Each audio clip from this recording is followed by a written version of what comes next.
ألا بذكر الله تطمئن القلوب. حضرت ابو قدامہ شامی رحمت اللہ علیہ رومیوں سے مقابلہ ہے، اعلان کر رہی ہیں کہ اپنے نوجوانوں کو جمع کرو، اپنے نوجوانوں کو جمع کرو، لیکن جس کی جتنی استطاعت ہے جنگ کے لیے وہ جمع کر دیں، اس لیے کہ رومیوں کے پاس اسلحہ زیادہ ہے اور ہمارے پاس اسلحہ کم ہے۔ جس کی جتنی استطاعت ہے استطاعت کے بقدر وہ سامان لا کر جمع کر دے۔ لوگوں نے حسب استطاعت سامان جمع کیا، اعلان کر کے ابو قدامہ جا رہے تھے، پیچھے سے ایک عورت نے آواز دی، ابو قدامہ یہ لے لو میری طرف سے ہے۔ ابو قدامہ آگے بڑھے، دیکھا، پوچھا اس مائی سے، مائی یہ کیا ہے؟ وہ مائی نقاب میں تھی، اس نے کہا ابو قدامہ یہ میرے سر کے بال ہیں۔ عورت کو سب سے زیادہ محبت اپنے سر کے بالوں سے ہوتی ہے، اور میں ابو قدامہ یہ میرے سر کے بال ہیں، اس کو جنگ کے لیے قبول کر لیں۔ پوچھا کہ اس کو کیا کروں؟ کہا کہ میرے پاس تو کچھ نہیں ہے، میرا شوہر تو شہید ہو گیا، بس ایک بچہ تھا، اس کو بھی میں نے جنگ کے لیے بھیج دیا، گھر کے اندر کوئی سامان نہیں تھا کہ میں جمع کروں، میں نے چاہا کہ میرے سر کے بال ہیں، کم از کم اس کو تو جمع کر دوں، اور میں نے سر کے بال کاٹ کر آپ کے سامنے پیش کیے ہیں، اپنے گھوڑے کی لگام میں اس کو لگا لینا، کل قیامت کے دن اللہ پوچھے تو میں کہہ دوں کہ تیرے راستے میں نے اپنے سر کے بال قربان کیے۔ کیسے جذبہ ایمان ان لوگوں کا تھا، ایسی امت کی ماں کے اندر جب ایسا جذبہ ہو، اس امت کو کوئی شکست دے سکتا ہے؟ ابو قدامہ اس عورت کے وہ بال قبول کر لیے، اس کو اپنے گھوڑے کے لگام میں لگا لیے، ماریکے میں گئے، وہاں پر ایک نوجوان کو دیکھا جو مسلسل آگے بڑھ رہا ہے، ابو قدامہ نے کہا کہ نوجوان تھوڑا پیچھے تو آؤ۔ وہ نوجوان مڑ کر دیکھا اور مسکرا کر کہنے لگا، حضرت قرآن تو یہ کہتا ہے کہ جنگ کے میدان میں پیٹھ نہ پھیرو، اور آپ کہتے ہیں کہ پیچھے ہٹو۔ ابو قدامہ کہتے ہیں کہ میں اس کا یہ جواب سن کر میں خاموش ہو گیا، لیکن اس نوجوان نے کہا، حضرت میرے پاس تیر ہو گئے ہیں، 3 تیر مجھے قرض دے دو، 3 تیر مجھے قرض دے دو۔ حضرت فرماتے ہیں کہ اے نوجوان، تم میدان جنگ میں تیر قرض مانگ رہا ہے، جنگ کے میدان میں تیر قرض مانگ رہا ہے؟ لیکن نوجوان نے کہا، حضرت میرے پاس تو تیر ختم ہو گئے، لیکن مجھے تو تیر چاہیے۔ حضرت ابو قدامہ نے کہا کہ میں تجھے 3 تیر دوں گا، لیکن ایک شرط پر میں دوں گا۔ نوجوان نے کہا، حضرت وہ کیا شرط ہے؟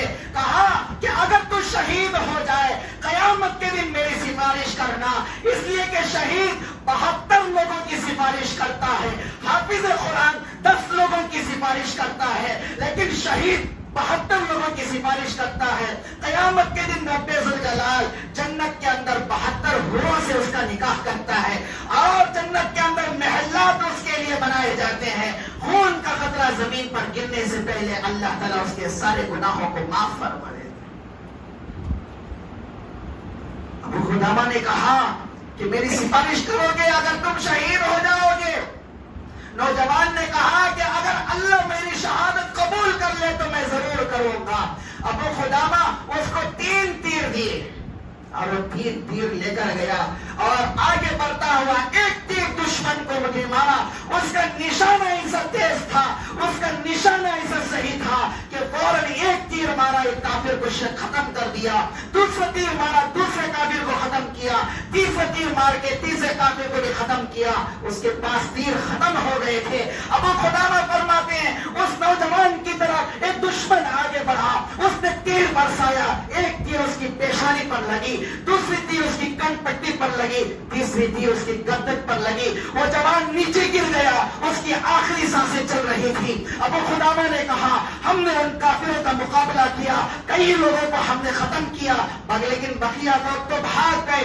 فوری طور پر اس نوجوان کے پاس میں جا کر اس سے سلام کرتا ہوں, اس سے کہتا ہوں کہ بیٹا میں نے کہا تھا ایک شرط, میری سفارش کر دو گے نا, میری سفارش کر دو گے نا اللہ کے سامنے.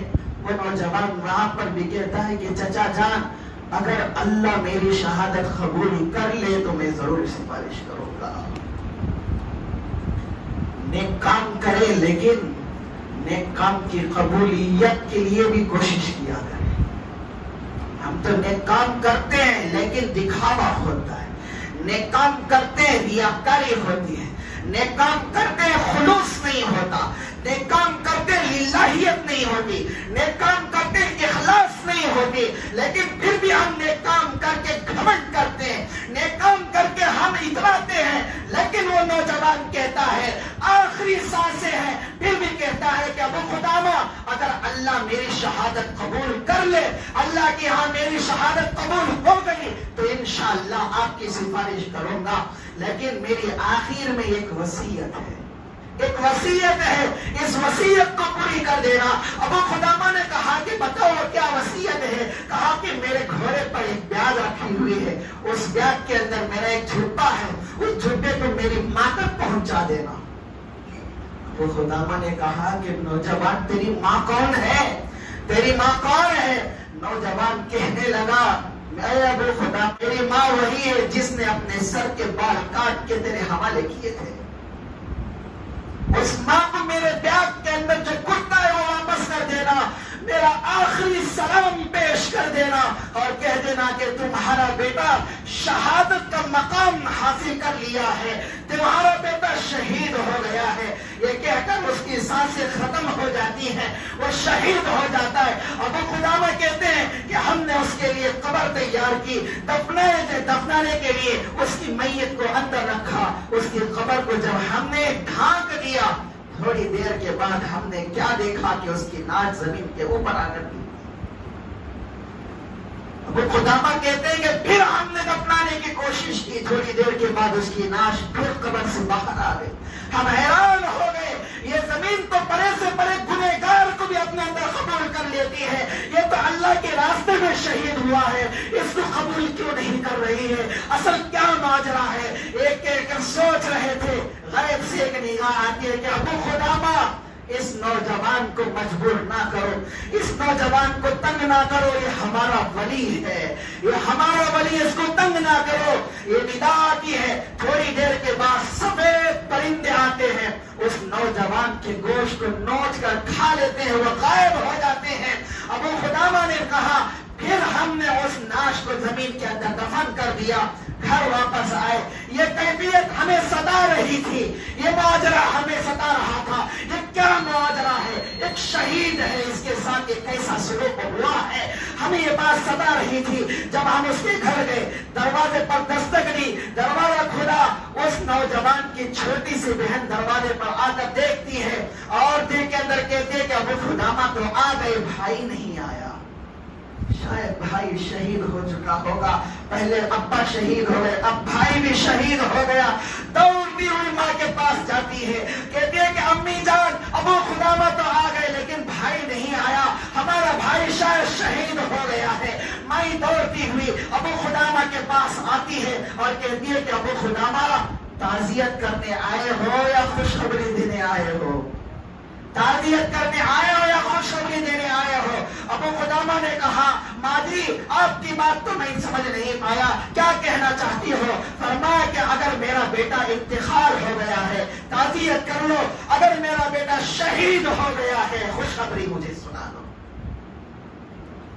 وہ مائیں جن کو اللہ رب العزت نے ایک جذبہ عطا فرمایا, ان کا ایمان اتنا مضبوط تھا, جذبہ شہادت ایسے تھی کہ میرے بچے اللہ کی راہ میں جا کر شہید ہو جائے, قیامت کے دن میں شہیدوں کی ماں کہلاؤں. اور آج تو ہمارا حال یہ کہ ہم اپنے بچوں کو دیندار نہیں بناتے, کم از کم قیامت کے دن دیندار اولاد کے ماں باپ کہلا سکیں. لیکن ماں نے کہا کہ کیا ابو قدامہ بتاؤ تم نے تعزیت کرنے کے لیے آیا ہو یا خوشخبری دینے کے لیے آیا ہو؟ ابو قدامہ نے کہا ماں جی آپ کا بیٹا شہید ہو گیا ہے، شہادت کا مقام حاصل کر لیا ہے، آپ اللہ نے آپ کے بیٹے کو شہادت نصیب فرمائی ہے۔ ماں فوراً اللہ کا شکر ادا کرتی ہے، مصلی بچھا کر 2 رکعت نماز پڑھتی ہے، اللہ کا شکر ادا کرتی ہے، پھر ابو قدامہ سے کہتی ہے کہ ابو قدامہ سارا قصہ سناؤ، کیا ماجرا، کیا کیا چلا، کیا کیفیت تھی، کیا حالت تھی، سارے کا سارا قصہ سناؤ۔ ابو قدامہ نے سارا قصہ سنایا اور امانت جو جھوٹا بچے نے دیا تھا، نوجوان نے دیا تھا، اس کو واپس کیا اور کہا کہ ماں جی یہ آپ کی امانت ہے، آپ کے بیٹے نے آخری سلام آپ کو پیش کیا ہے۔ لیکن ماں نے کہا ابو قدامہ میرے بچے کو دفن کر دیے ہو؟ کہا کہ ہاں دفن کر دیا، لیکن کیا کیفیت تھی؟ کہا کہ اماں جی یہ کیفیت ہمیں کیا ہے، ہمیں تڑپا رہی ہے، یہ کیا کیفیت اس کے ساتھ تھی، اس کے ساتھ کیسا سلوک ہوا، یہ ماجرا کیا ماجرا ہے؟ لیکن فرمایا کہ کیا ہوا؟ انہوں نے کہا کہ ہم نے دفن کیا لیکن لاش باہر آ گئی، ہم نے پھر دفن کیا پھر لاش باہر آ گئی، اس کے جسم کو پرندوں نے نوچ کر اس کے جسم کے گوشت کو کھا لیا ہے۔ ماں چیخ کر کہتی ہے کہ اے اللہ تیرا شکر ہے تو نے میرے بچے کو شہادت کا مقام بھی عطا کیا، میرے بچے کی دعا بھی قبول کی۔ ابو قدامہ میرا بچہ روزانہ تہجد میں نماز پڑھ کر اللہ سے یہ دعا کرتا تھا، اے اللہ قیامت کے دن مجھے پرندوں کے پیٹوں سے مجھے پیدا فرمانا، پرندوں کے پیٹوں سے مجھے پیدا فرمانا۔ یہ میرے بچے کی دعا تھی، اللہ نے میرے بچے کو دعا بھی قبول فرما لی، میرے بچے کو شہادت کا مقام بھی عطا فرمایا۔ میرے بھائیو جس امت کی ماں کا ایسا جذبہ ہو، جس امت کی ماں کا ایسا ایمان ہو، بتاؤ بھلا کوئی اس امت کے ایسے لوگوں کو شکست دے سکتا ہے؟